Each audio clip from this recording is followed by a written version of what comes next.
반갑습니다. 반갑습니다. 예, 예. 저희들이 매달 그 전국 인터뷰라 해서 양당에 한 분씩을 모십니다. 예. 그래서 이번에는 김은기 최고위원. 예. 제가 지금 송갑석 최고위원 하고 왔어요. 광주에. 예, 강주에. 저도 이번에 이제 바뀌면서 예. 강평이다. 이래가지고 이제 김은기 최고를 바꾼 거죠. 예. 그 이재명 대표가 예. 그래서 들어왔고. 이번에 이제 그 국민의힘도 완전 친윤 일색에서 그래도 언론에 보면 우리 최고위원님이 그 중에서 그래도 당평이다 이런 말을 듣고 있어요. 예. 그죠? 예. 네, 그래서 오늘 모셨습니다. 예. 팀에 대해서 처음에 이 최고위원 그 되실 때는 유일하게 친유승민계 의원이다. 예. 이건 뭐 때문에 그런 평을 받게 됐죠?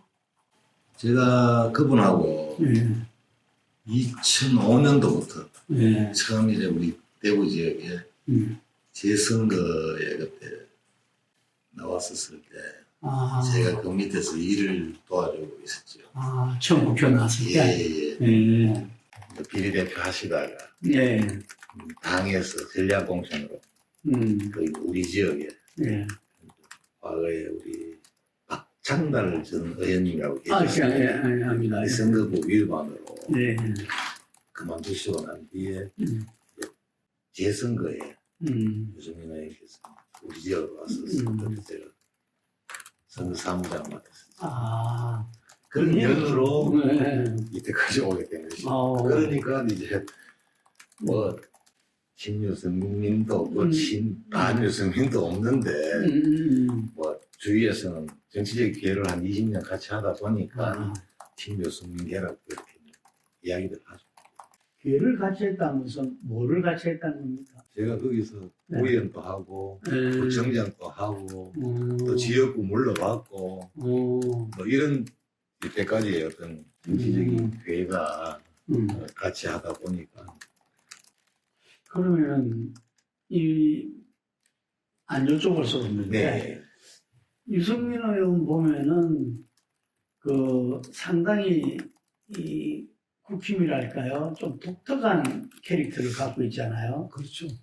대부분 보면은 이렇게 그 리더, 지도자, 당대표가 됐던 대통령이 됐던 호흡을 같이 하려고 노력을 많이 하는데 원내대표 시절에 박근혜 대통령한테 과감하게 자기가 정수 없는 복진 허구다 이러면서 그냥 그건 뭐 사람마다 장단점이 다 아니겠습니까? 예. 근데 저는 뭐 장점만 보려고 이렇게 생각을 했지 뭐 단점은 가끔 뭐 봐서도 또 뭐 별 득도 없는 상황이기 때문에 늘 뭐 좀 깨끗한 정치, 좀 중도를 좀 아우르는 정치, 뭐 좀 개혁적인 어떤 그런 마인드, 또 경제 전문가로서의 어떤 또 정책 부분에서 장점만 보려고 했지 뭐 단점은 저는 뭐 잘 안 보고 이러기 때문에 뭐 누가 이야기를 하더라도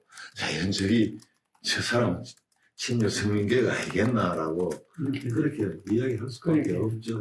장점만 이야기하다 보면 다들 그렇게 보게 되죠. 어떻습니까? 이번에 그 지명기 최고위원 됐을 때 뭐 축하 전화는 받았습니까? 아니요. 그냥 뭐 내가 되고 난 뒤에 전화를 하면 그랬어요. 열심히 하시라고 그 이야기. 지금 대통령에 대한 국정 수행에서 부정적인 평가에서 가장 요인이 외교 문제가 이야기되고 있고, 그거는 소유도 아시지만 우리나라는 일본 간의 한일 정서는 남다르잖아요. 그래서 국권 침탈을 갖다가 30년간 갖다 보니까 그런데 대통령은 미래를 위한 결단이다. 이렇게 이야기를 하거든요. 우리 최고위원님 어떻게 보셨습니까?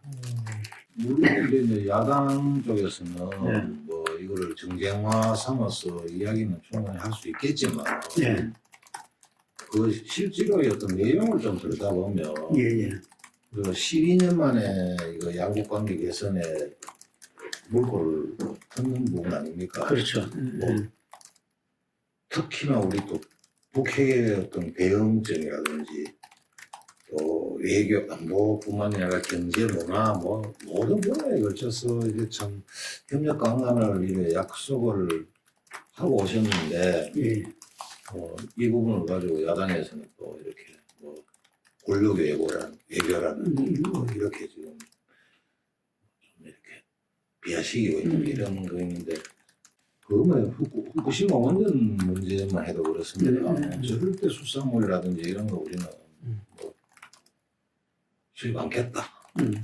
뭐 또 이런 문제도 있었지만 또 교과서 문제도 외교부에서 강한 요감의 표시를 했지 않습니까?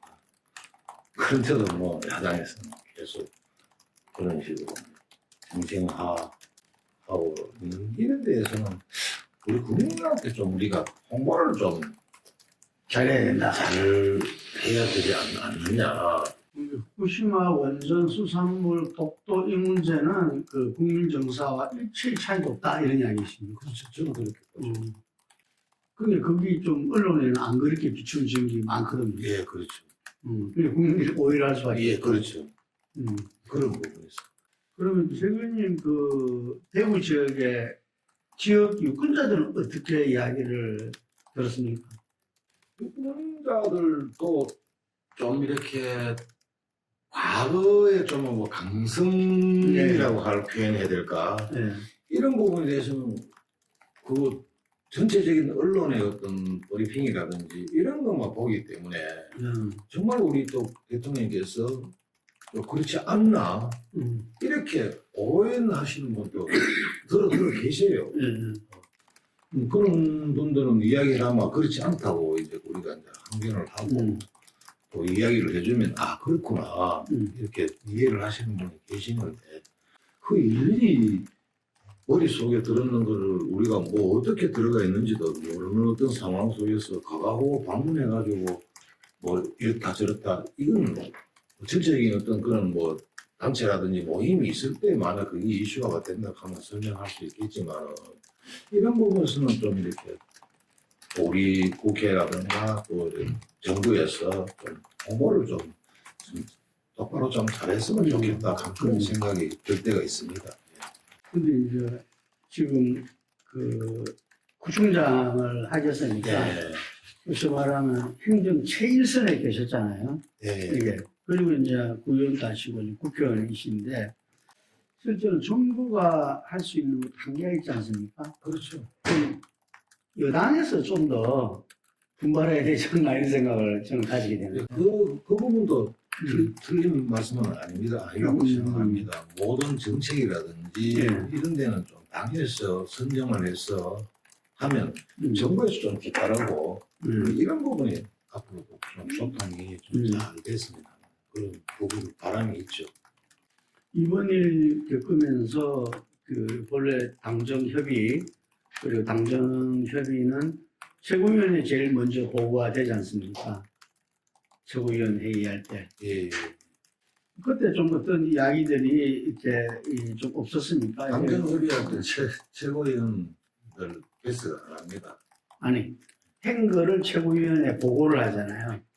최고위원 회의 때. 중요한 시점은 하는 것도 있고 하지 않는 것도 있고 뭐 이런데 정책위 의장이 최고위원 할 때 당정했던 거를 발표를 하죠. 제 이야기는 그냥 이 외교 문제에서 금방 이야기하신 대로 국민들한테 제대로 좀 이렇게 홍보를 못한 측면이 있다. 그 부분이 최고위원회에서 좀 안 짚어졌냐 이거죠. 이야기는 하죠. 이야기는 하는데 지금 홍보본부장도 지금 공석인 상태가 있거든요. 아, 민영삼 씨가 아직까지 안 되는 거 아니에요? 언론에 그런만 돼서. 하기는 하는데 지금 체계가 안 잡혀 있어가지고 체계적으로 이렇게 뭐 대국민한테 전달하는 부분이 조금 과거보다는 좀 덜 되는 상황이죠. 그래서 그 부분도 대표님 오늘 아침에 앞으로 미디어하고 홍보 부분에서 굉장히 강화를 하겠다 이런 말씀이 있었어요. 지금 국회의 여당인데도 불구하고 미디어 분야에서 오히려 엄청 밀립니다. 네, 맞습니다. 저도 이야기 많이 들었습니다. 그 부분에서 대표님도 심각하게 생각하시고 예. 오늘 뭐 그런 말씀 하시더라고요. 예. 그 미국 한미 정상회담이 이제 그 28일 있지 않습니까? 예. 저는 이게 굉장히 중요할 것이다. 국정 지지율에도 그렇고 여당의 지지에도 여기에서 어떤 성과를 내놓으면은 하나의 반전이 될 거고 반등이 이루어질 거고 거기에서 오히려 실망스러우면은 그 골은 더 깊어질 거라는 생각이 드는데 어떻게 예상하십니까? 저는 긍정적으로 봅니다. 아, 긍정적으로. 예.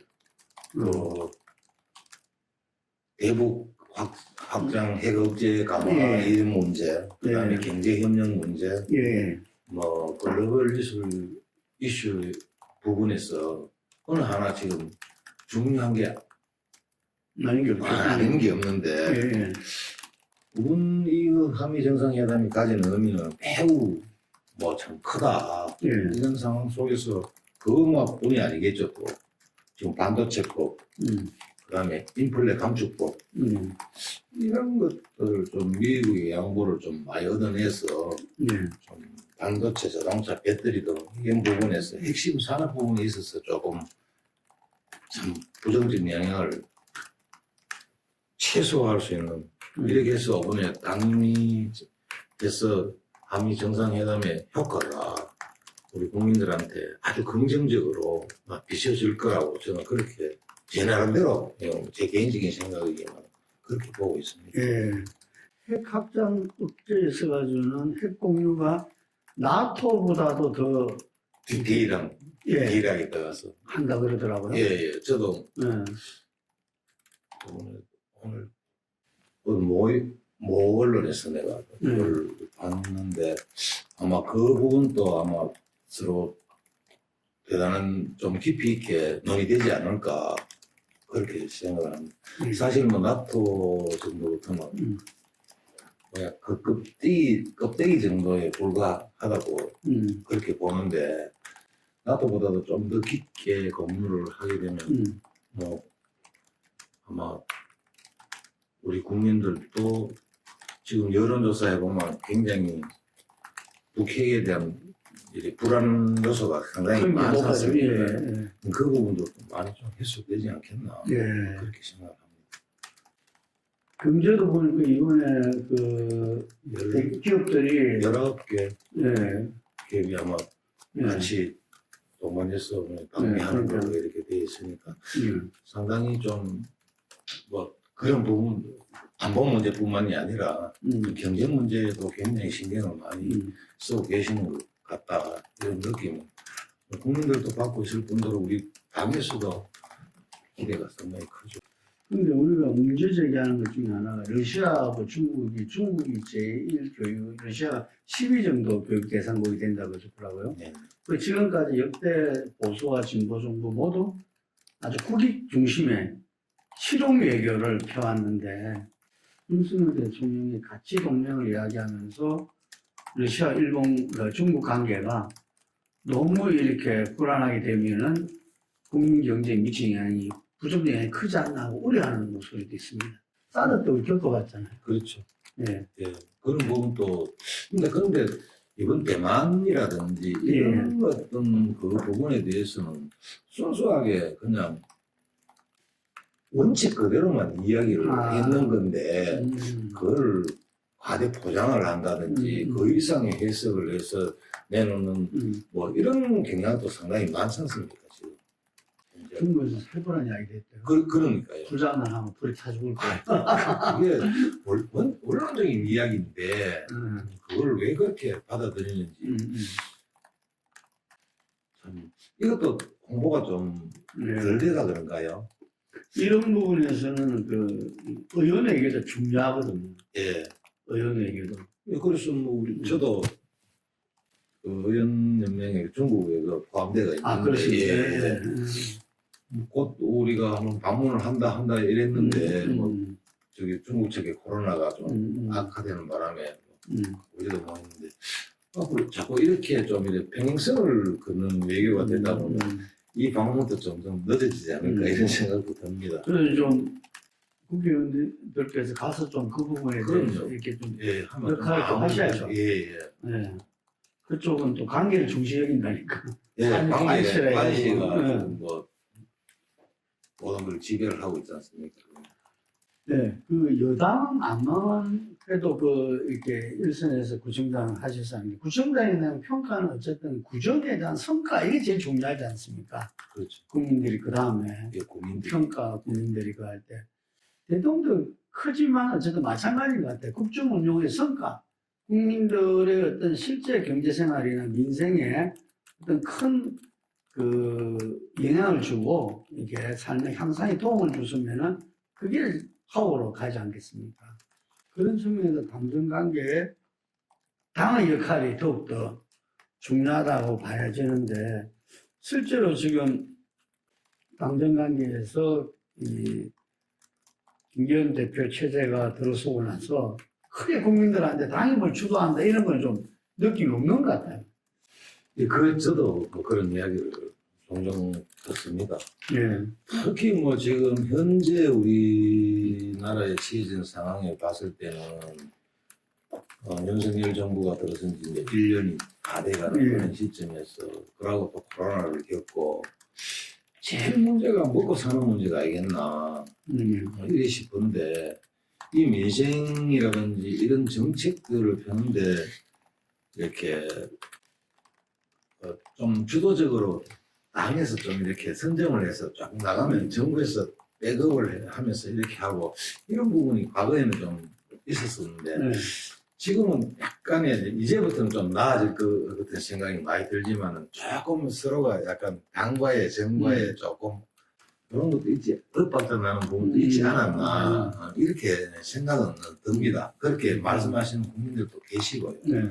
이 부분에서 이제 우리가 정책 공약 때까지 실천하겠다 했는데 그냥 말뿐이라고 이런 부분을 실현하는 모습들을 우리 당에서 주도해가 보여줘야 되겠고 내년 총선이 또 놓여있는 이런 시점에서는 우리가 국민들한테 우리 확 다가갈 수 있는 이런 정책들을 개발해가지고 자꾸 선제적으로 좀 내놓으면서 정부와의 어떤 뒷받침이 될 수 있는 이런 부분들을 자꾸 우리 당에서 먼저 해나가야 되는 부분이 첫째 과제가 아니겠나 이렇게 생각하고 뭐 누가 먼저다 누가 나중이다 이런 것보다는 전부 다 대통령실하고 당과 힘을 합쳐서 이렇게 국민들 다가가는 그런 정책들 이때까지 말해놓고 실현하지 못해도 좀 뒤로 밀려났던 거 이런 것도 같이 끄집어내서 같이 쭉 이렇게 내년 총선까지 가야 되지 않겠나 이런 생각은 많이 하죠.